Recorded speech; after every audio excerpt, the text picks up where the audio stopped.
Hello. Today I want to talk a little bit about Russian grammar. Um, label that. Oops. Yeah. So, where to start? I just want to kind of just talk freely for a little bit about Russian grammar. I study Russian. I like grammar.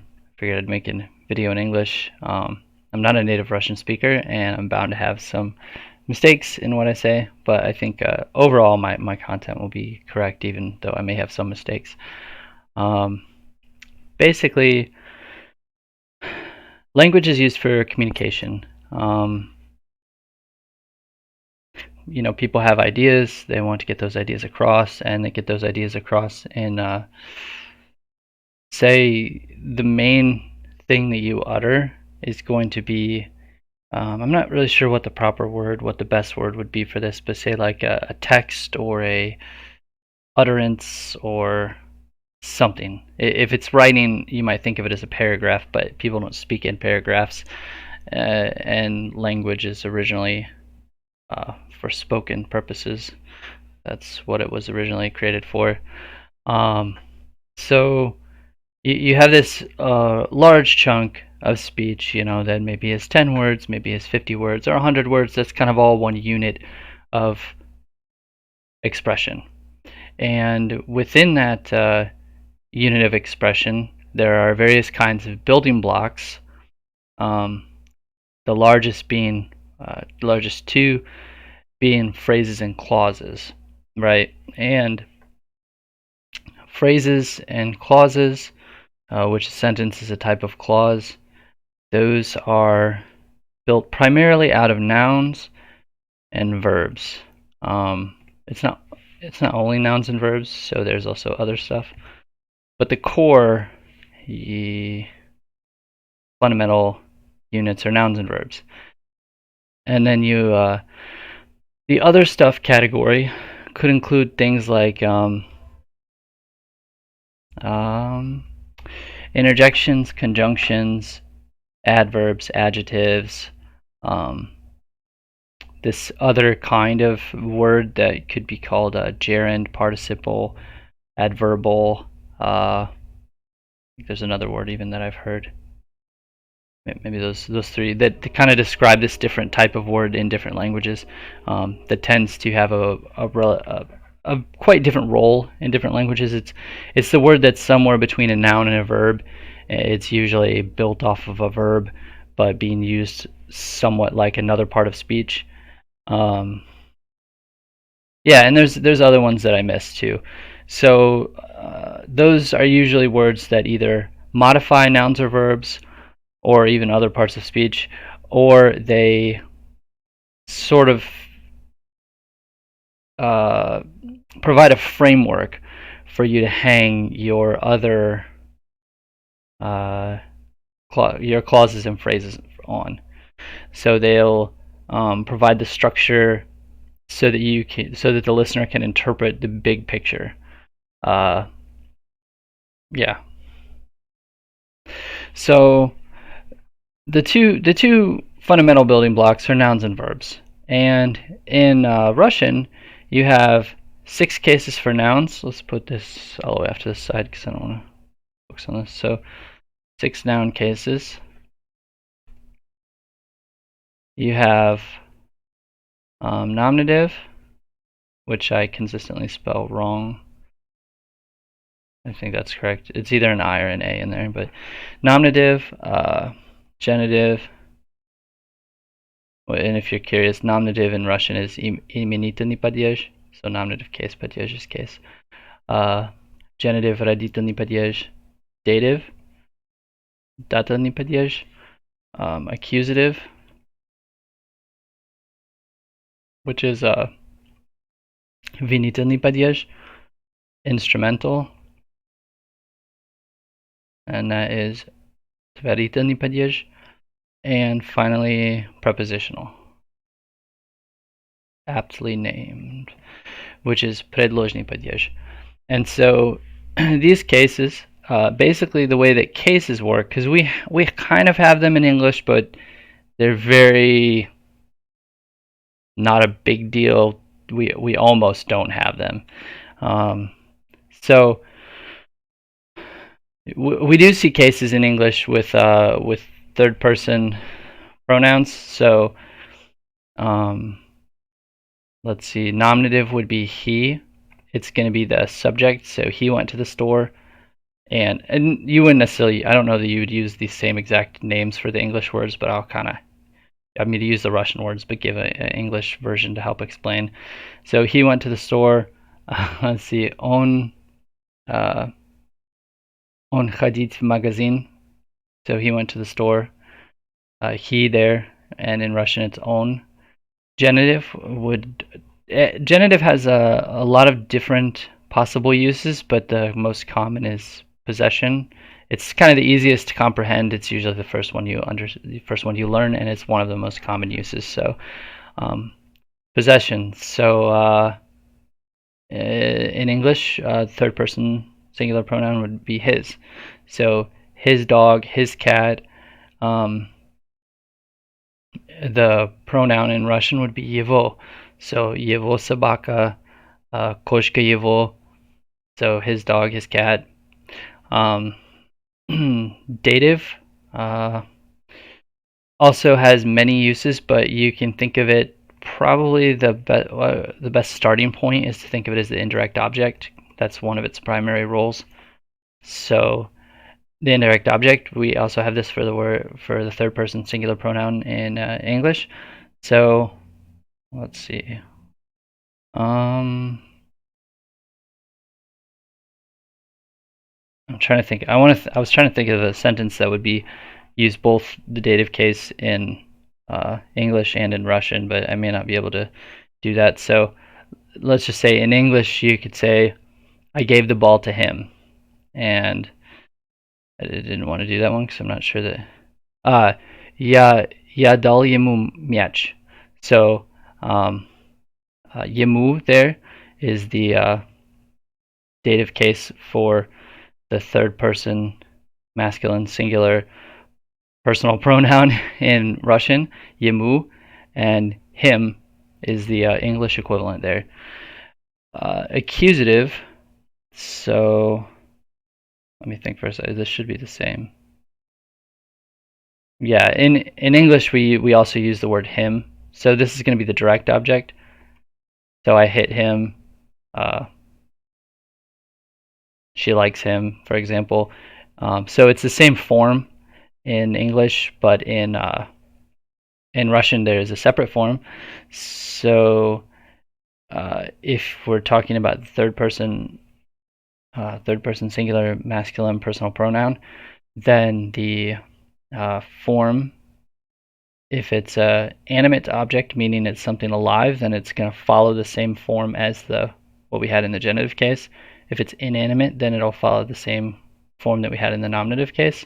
So for example, going with the word him, we can assume that the speaker is animate, or that the pronoun is, the antecedent is animate. So let's say we have, what would be a good example here?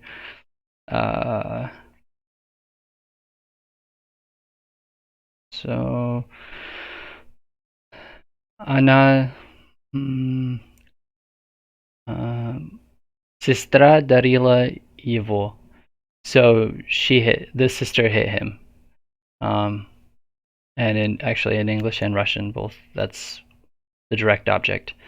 And in Russian you use the accusative case. Instrumental, this one we don't have a form for this, but it also has many uses, and it's kind of harder to pick a foundational use here. But let's just say we were to go with when we use the word with. So like if you say it's with something, for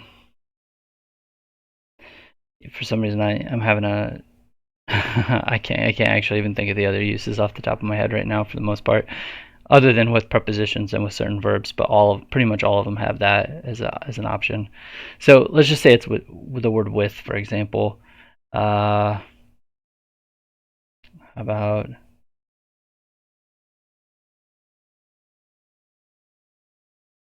maybe you could say, oh, I can't think of it. On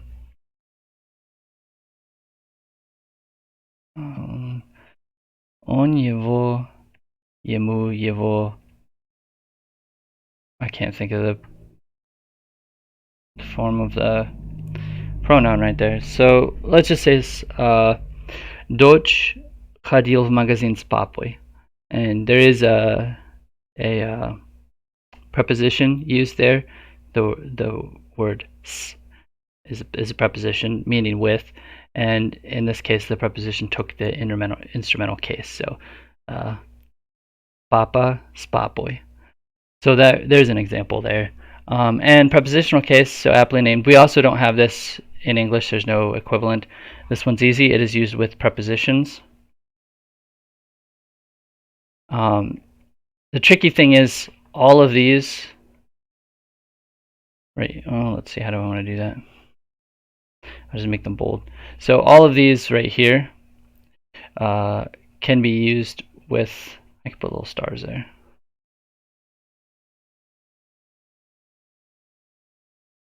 All of these can be used with prepositions. But the prepositional case will only be used with prepositions, whereas these other cases are more often than not used, probably more often than not used without prepositions, but they can be used with prepositions. The other thing that most, I think I would say, instrumental accusative data. Yeah, all of these right here, let me use a dash this time. So all of them except for nominative and prepositional can also be used as the, say, the direct object of the verb or object of the verb, or you'd say that the verb takes this form. I don't know that it's technically always playing the role of the direct object, but it's the word, it can be used as the non-nominative case that goes with that verb. So verbs always take a nominative case and a non-nominative case, or non-nominative cases, right? Some verbs can take both an indirect object and a direct object, for example. Some verbs only take a direct object, and some verbs, when they take their direct object, use different forms. The normal form is the accusative. That's by far the most common, but they can also take any of these other forms except for prepositional and nominative. Nominative is always the subject of the verb, or there's a few other roles, but it's never going to be like the object of the verb. So that's nouns. That was nouns. Now verbs are kind of fun. And verbs are, so sentences, clauses basically are the primary building blocks of communication, of speech, and clauses are basically made of a verb and non-verbs. It's nice and simple. So the verb pretty much controls the grammatical decisions that are made in constructing a sentence.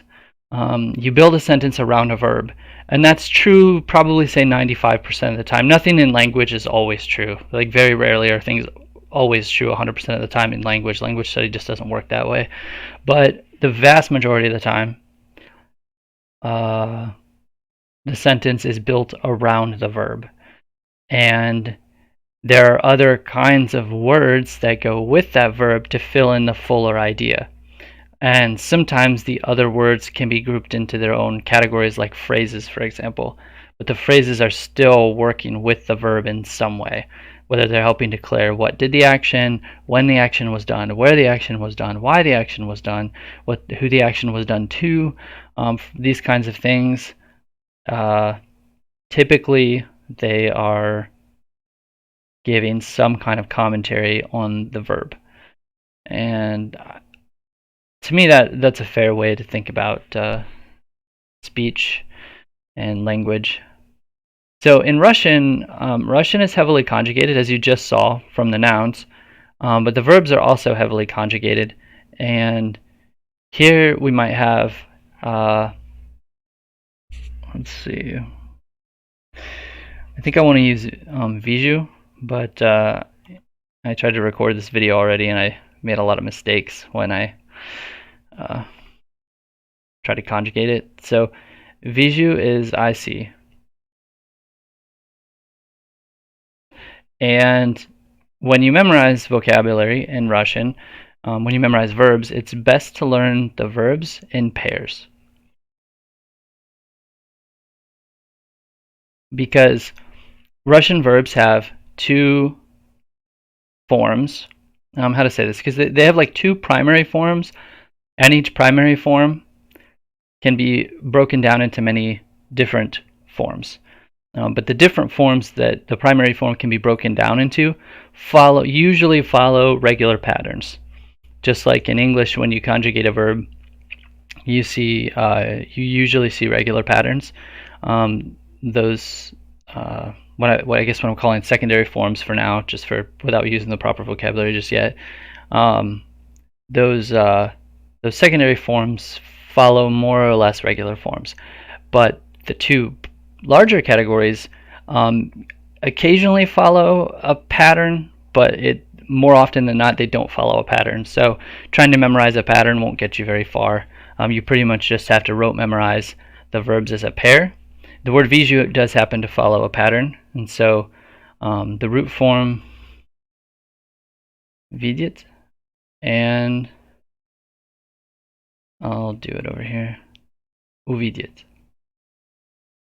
I should probably look all these up as I type, because I tend to get a letter or two wrong in there as I conjugate. So yeah, I got that right. So vidit, uvidit, and these both are the word to see, and this is in the infinitive form. Yes, that's correct, infinitive.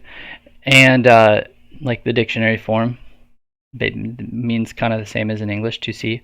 Not all languages use the infinitive form as their dictionary form. Greek actually uses the first person singular form as their dictionary form. Kind of interesting. But English uses the infinitive, where we throw the word to in front of it. We don't always add the word to, but it's typically understood that it's there, so that a lot of times when people are talking, they'll tack on that word without even thinking about it, because it's understood that that's the form of the word that they're thinking about. But in English, the form doesn't change really between, for example, to see and I see are the same form, though functionally they're different. Well, in Russian and a lot of heavily conjugated languages, they would be different in both function and form. So vidit would be infinitive. Uvidit is also infinitive. The difference is this is called imperfective. Oops. Those are the proper names. Imperfective. Uvidit is perfective. And the difference between these is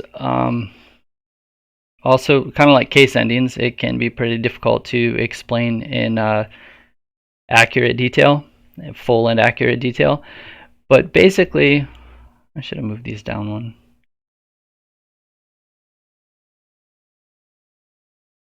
That's gonna, yeah, there we go. All right, so the difference between these is basically imperfective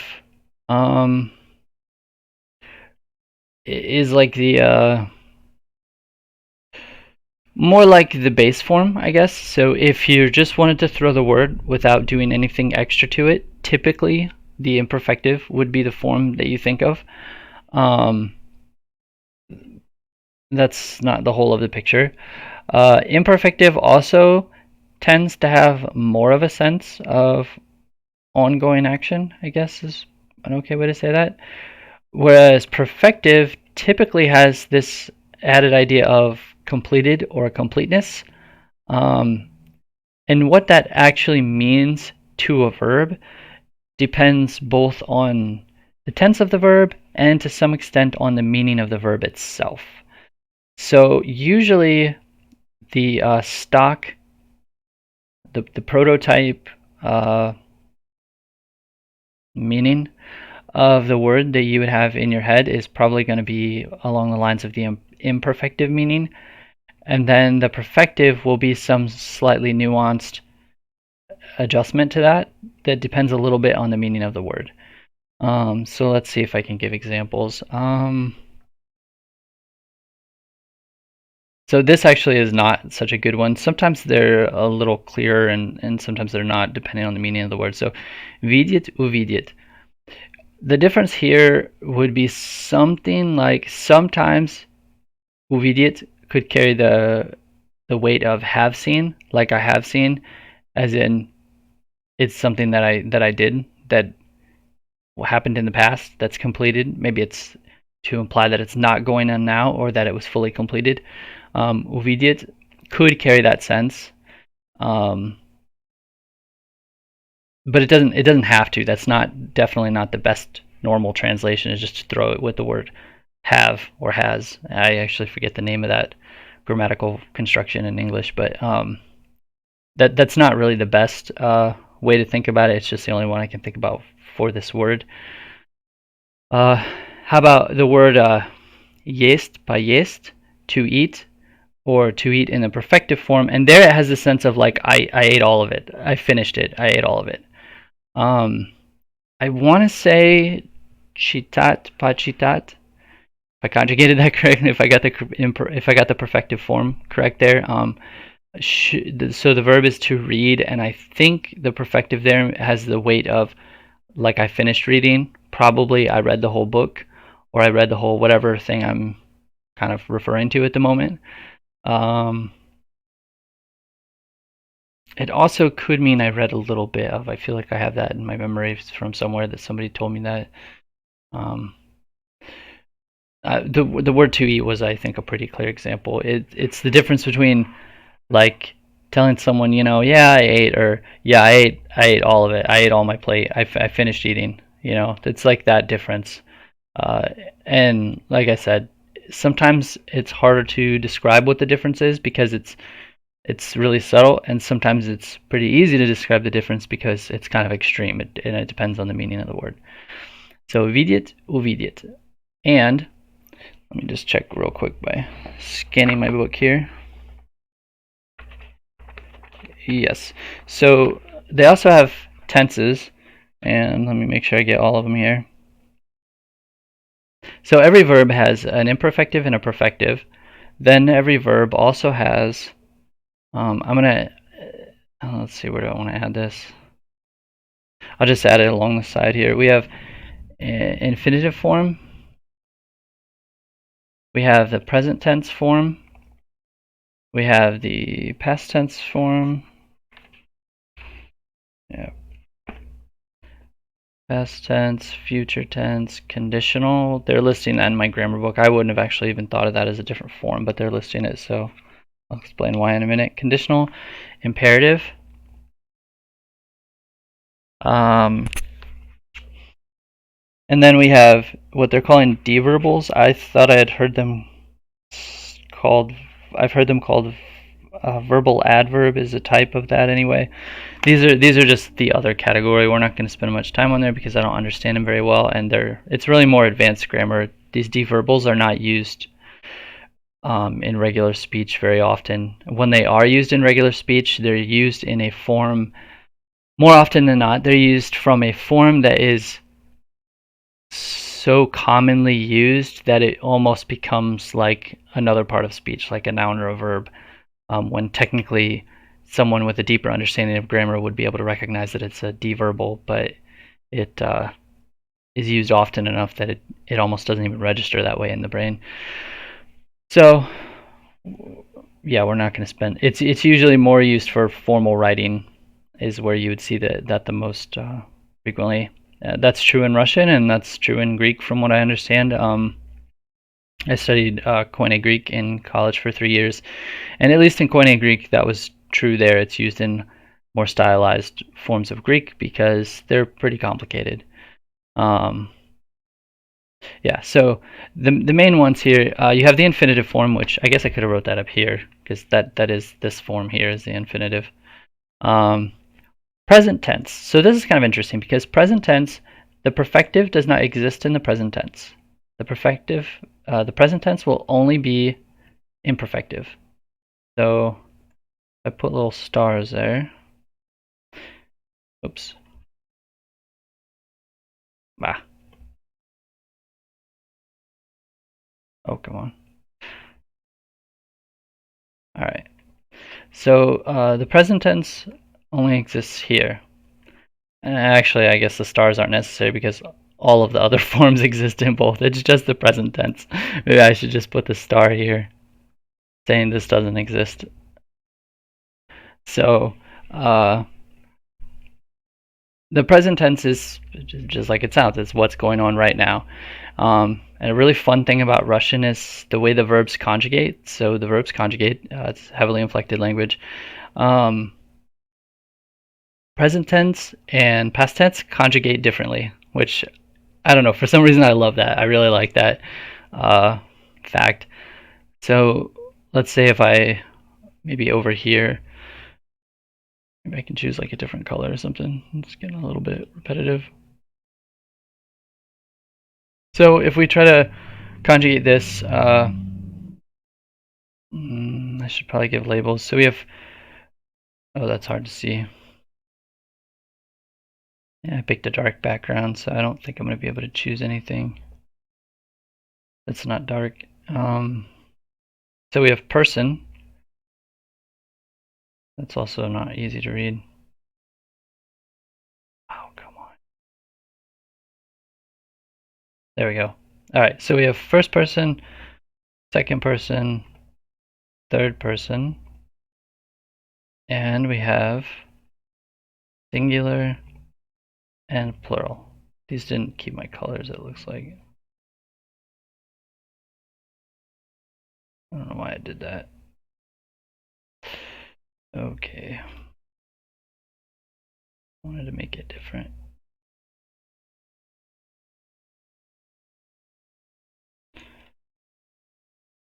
So we have this little box here, and we take the word viju, and we have, so in English, the concept would be I see or I am seeing. In Russian, it would be viju. Second person singular would be you, with the singular meaning. You see, and in Russian, it would be ty vidish. It's either vidish or vidish. I'm not going to look it up. Just if I made a mistake, deal with it. I don't know why it's not keeping my colors that I want. So third person singular would be, it could be on, ano, or ana. I'm just going to use on because I don't feel like writing so much, which would be he sees. On vidit. Vidit? Yeah, I think that's right. Maybe I will look some of them up. Vidit. And it was vidish. It's pretty much always I would have had all these wrong. Dividish. And on vidit. And I'll give the English below here. So I see. They could also always be like the is version. So I see or I am seeing. You see, you are seeing. I'm not going to write them both though. You see. He sees. So there was a conjugation. See versus sees. Now the plural form, I was going to try not to extend this out because it's going to mess up my, there, we'll do that a little bit. So in Russian, first person plural would be мы видим, should be correct. Or вы видите. No, I didn't capitalize over there. Вы видите. Don't think that's right. Вы видите. That's not right. Hold on a second.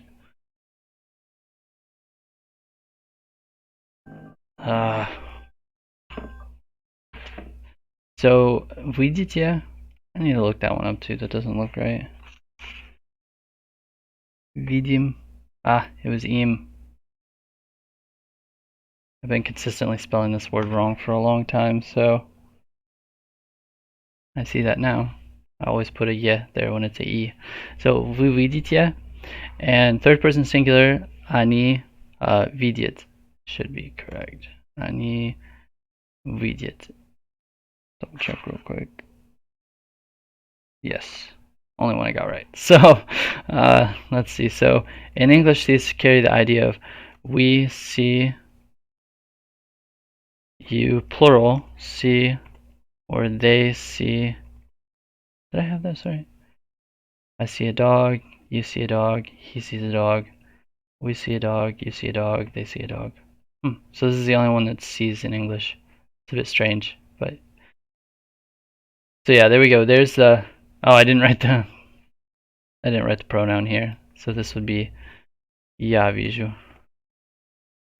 So я вижу, I see. Ты видишь, you see. Он видит, he sees. Мы видим, we see. Вы видите, you see. Они видят, they see. These are all the imperfective form. The perfective form, well, actually, so as I already said, the perfective form doesn't exist here.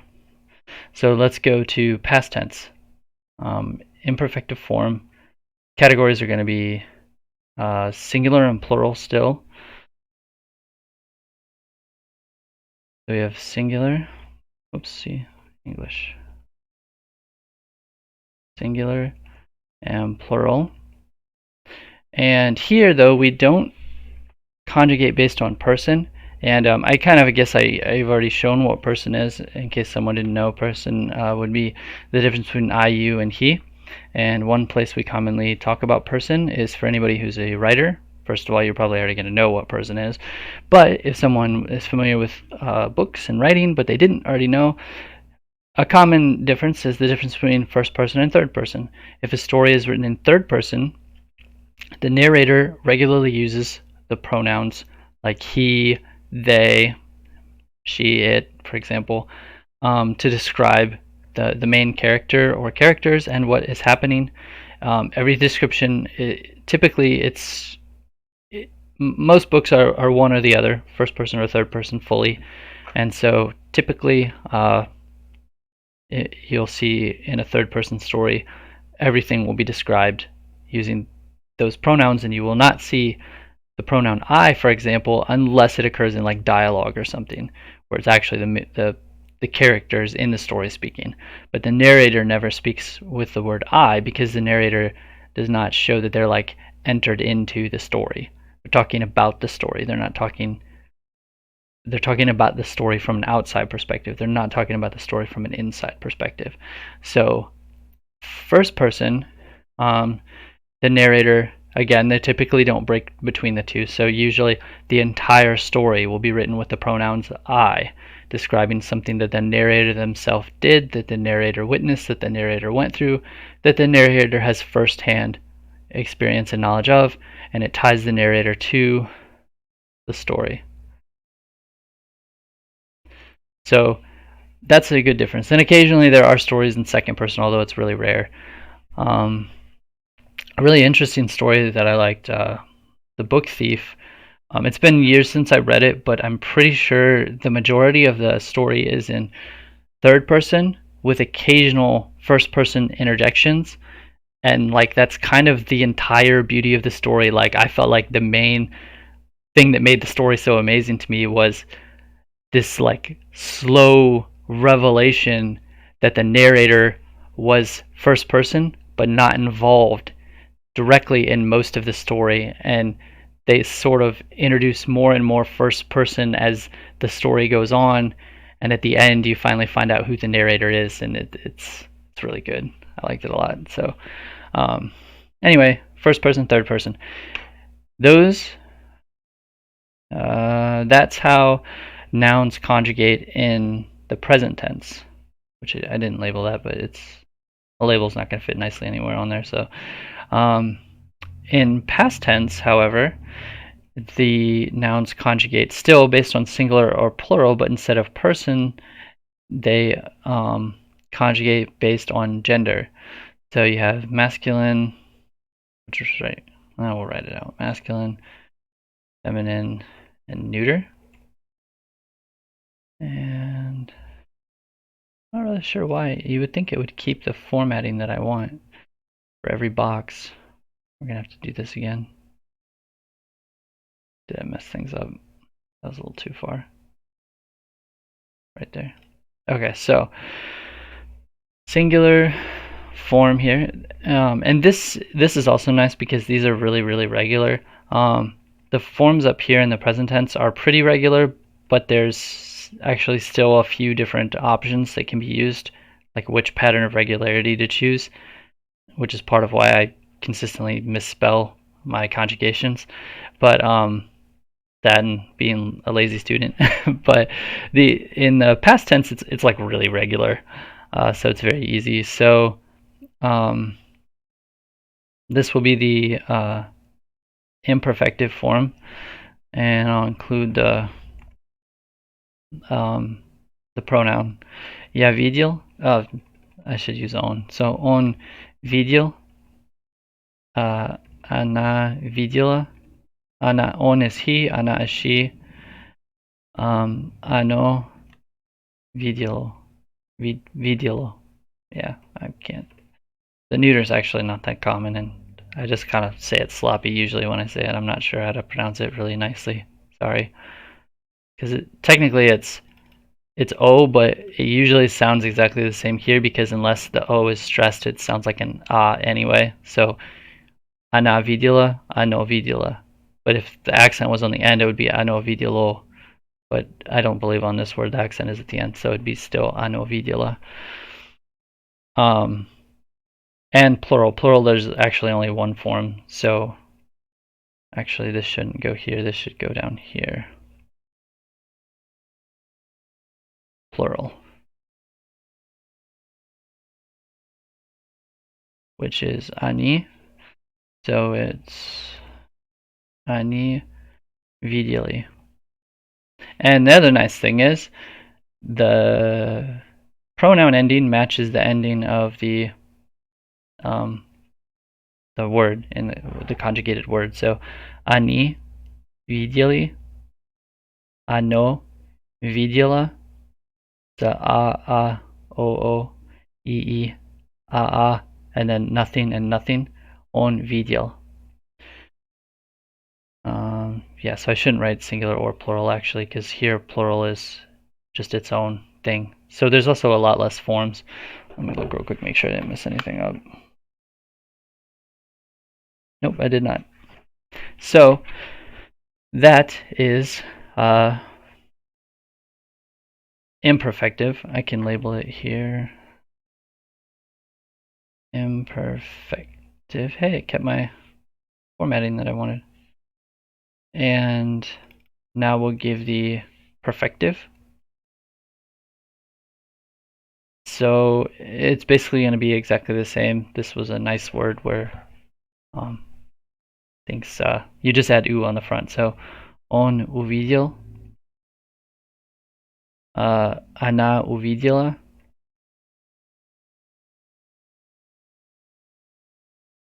оно увидело, видела, она увидела, они увидели. Oops. So, and I won't sit there and write out all these others, but the future, the future looks a little more like in English. So in English, if you were to conjugate these past tense, you would say I saw. Again, all these could have the word.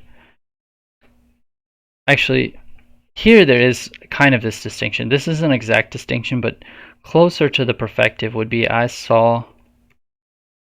Sorry, let me just keep the forms I have here. Well, it won't work because in English the difference still follows this first person, second person, third person pattern instead of this masculine, feminine, neuter, plural pattern. So it would be I saw, you saw, um, uh, he saw, we saw, you saw, they saw. So there they should all be the same unless I made a mistake. I am a native English speaker, I promise. I saw a dog, you saw a dog, he saw a dog, we saw a dog, you saw a dog, they saw a dog. Yeah, they're all the same. So, and this, what would be a little closer to the imperfective form, these aren't exact once again. You wouldn't always translate the perfective this way, and you wouldn't always translate the imperfective the way I'm about to write it. It's just kind of, this tends toward the notion that the perfective conveys, whereas what I'm going to write over here tends towards the notion that the imperfective conveys. It's like a limit in mathematics, if that helps you. So, so this would be like I was seeing, you were seeing. It's going to bleed over. I don't want that to go that far. Oh well. You were seeing, he was seeing, and we were seeing, you were seeing, and they were seeing. So English actually conjugates really weird. As a native English speaker, I haven't really thought much about that before, but here the only difference is was and were. You use was for I and he, and were for everything else. And over here, there's no difference. And up here, the only difference was third person singular. It's so weird. Anyway, though, so was there something else I was going to say about this? I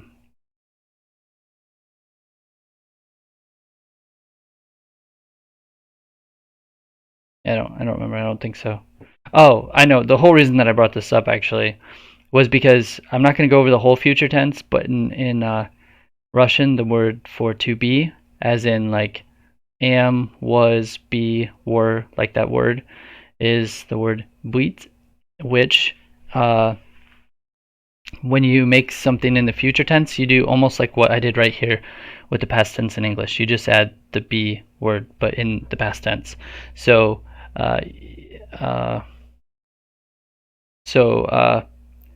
я буду видеть. Буду видеть. I promise, I do speak Russian. Yeah. Я буду видеть. I will be seeing. So that's вы будете вы будете видеть should be correct. Он будет видеть. For some reason those don't sound right. I think I don't speak in future tense that often actually. Будет, yeah. So that was correct. So that's basically all you're doing for the future tense if you're imperfective. Perfective, the root form of the word basically carries the idea of future. It's not exactly future tense, but it can be used as future tense, and it's often conveys that something happened in the future. I think the idea of completeness is a little more central than the idea of future, but it does convey the idea of future. So in this case, you use these forms that I have up here for the imperfective present tense, but you use the same kind of endings, but with the perfective form, and it is a way to make future tense. So I'll write that out real quick. Future perfective,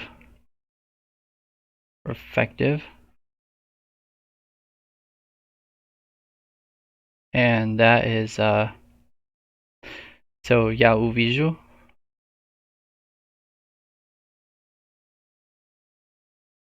ты увидишь, он увидит. Oops. Увидит, I think. Yeah, there we go. those were singular, and if I were to go with plural, I'll just write it below it. So my vidim, uvidim. Now they don't always work like this, where you just add u to the front of the imperfective form to turn it into the perfective. This just happens to be a nice example. The two most common ways to change a word from imperfective to perfective is to add u or to add pa to the front of the imperfective form, but quite often the form of the word just changes entirely to a new word. So memorizing the pattern won't get you very far. It's really, you just need to memorize the words as pairs. Вы увидите, они увидят. So those are the forms of the perfective, and these can be future tense. That's probably a safe way for a beginner to think about them, as future tense. Next we have conditional. I wouldn't have even thought of this as its own conjugation because it's also very regular. You just take the past tense form and you tack on the word by. So on videl by or on by videl, you can add it to either side of the verb. I've seen it both ways. I don't know if there's a preference or there's a reason for why to choose one over the other. But I have seen it. I have used it both ways, and I have seen other people use it both ways, native speakers. So on by videl, on videl by, or on by uvidel, on uvidel by. Let me double check. That should all be correct. Yes. So there would be a difference between why you chose to use the imperfective form with the conditional versus the perfective form with the conditional.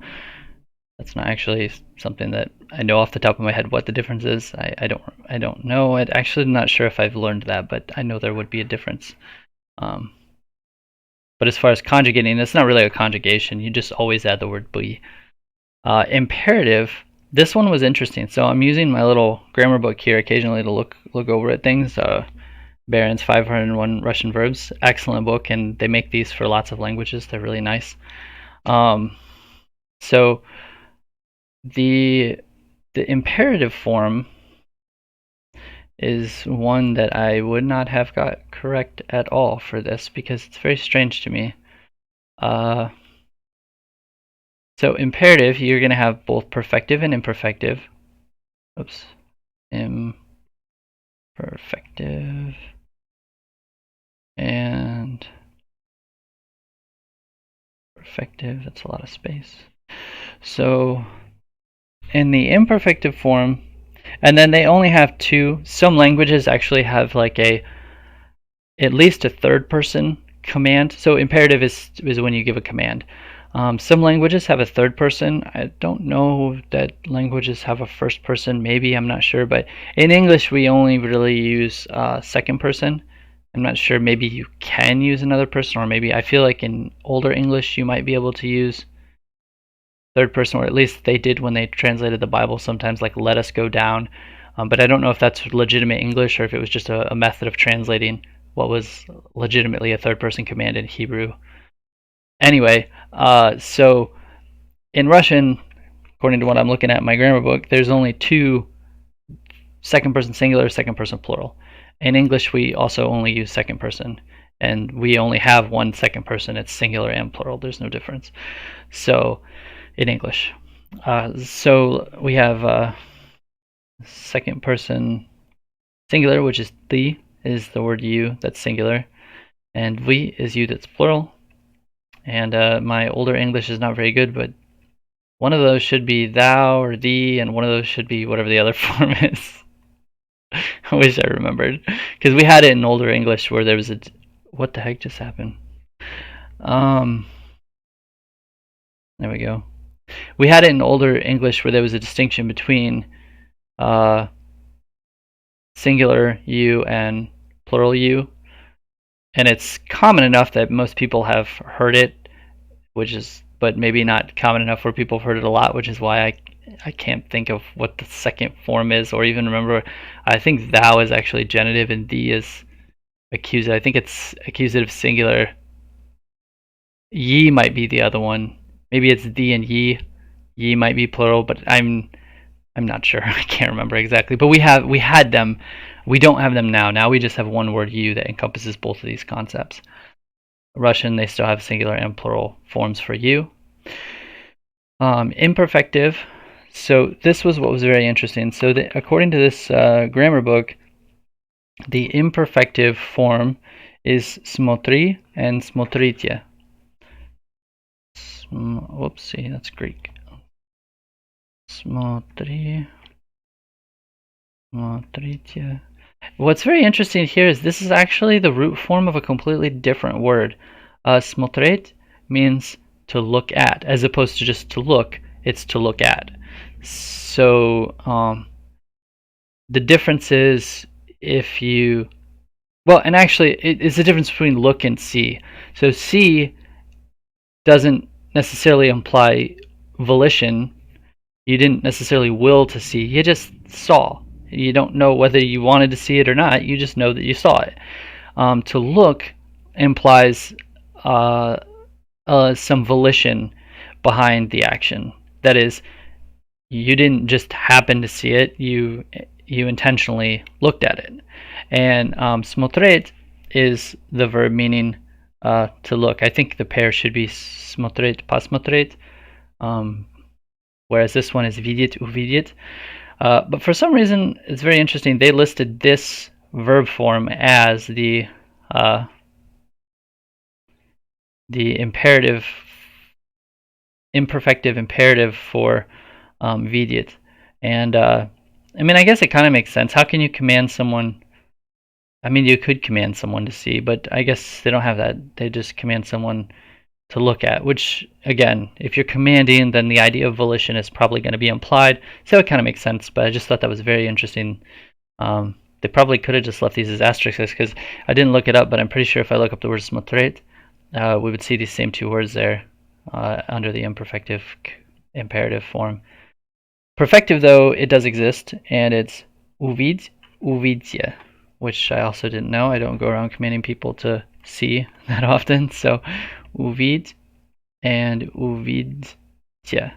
So and the difference here, there's a lot of grammatical difference, and this I did learn, but unfortunately I forget. I'm a bad lazy student. So there's some difference in when you choose to use the imperfective versus the perfective form when you give a command. I want to say sometimes it has to do with politeness, but there's other nuances as well as to which form you choose. So, and the verbals, I'm pretty much going to skip those. In English, though, at least one usage of a deverbal. Deverbal actually includes several different forms, but I don't know if it's all of those forms or one of those forms or what. But sometimes we have the concept of a gerund in English, and I think it's maybe also called a participle in English. I'm actually a little confused on the terms there. I haven't looked it up within years. It's been years since I looked it up. So, but it's when you add ing to a word. So running, or see. I guess we're gonna stick with the same verb. Seeing would be that concept, and that is at least one of the ideas encompassed by the deverbal. But there's a lot more to it than that. But that's at least one of the concepts that's encompassed there. And I guess I'll go ahead and end as soon as I look up that smotret, because I'm really curious now actually if that was correct, and perhaps my listeners are too. And there it is. Smotret, pasmotret. Yep, smotri, smotritia. So yeah, it's they're just using a different verb as the imperative form there. Very interesting.